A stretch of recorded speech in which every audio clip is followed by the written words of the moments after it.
Walk through the halls of Lincoln Elementary School today, and you'll find a highly predictable scene. Hundreds of students rushing from class to class, largely disconnected from their surroundings. In this daily rush, minor acts of apathy happen constantly.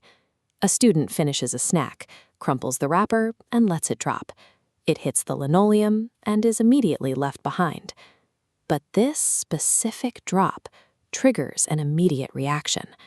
Across the entire building, every analog clock shudders and freezes at exactly 3:33 p.m.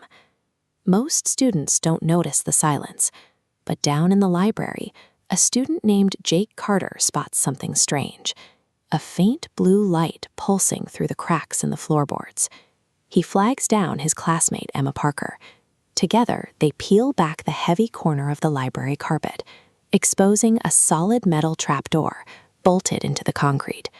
A single piece of discarded trash has engaged an ancient mechanism. Whatever balance existed in the halls above has been interrupted.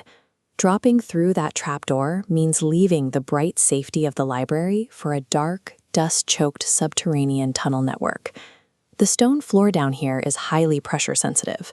The moment Jake and Emma step off the ladder, shifting their weight onto the stone, century-old mechanical locks begin to grind open.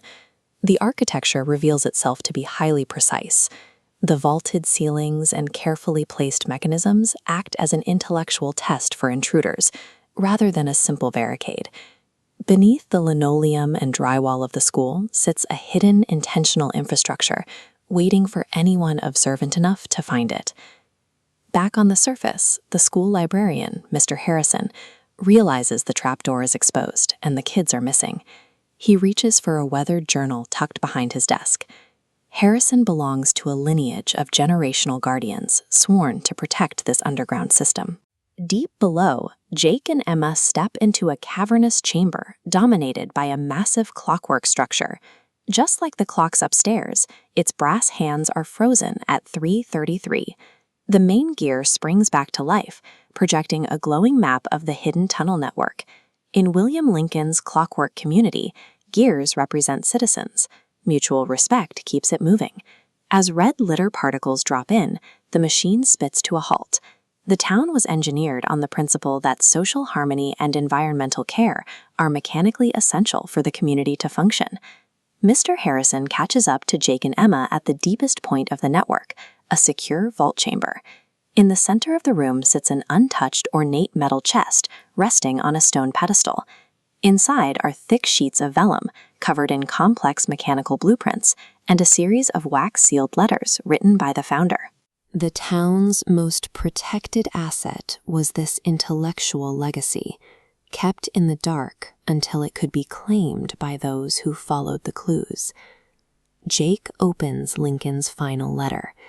The text defines the town's true value, not in currency, but in the curiosity, courage, and knowledge of its people. Emma identifies a linguistic puzzle in the handwriting.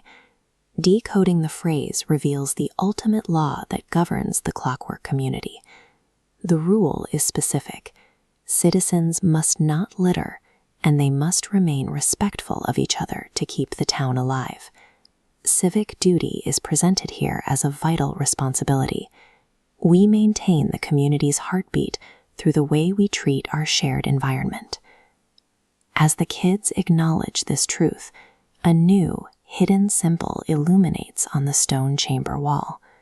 Suddenly, a heavy stone slab shifts sideways, revealing a much deeper passageway extending further down into the pitch-black earth. It's a clear signal that maintaining the environment and uncovering the depth of the founder's intent is a continuous process that doesn't end at the classroom door.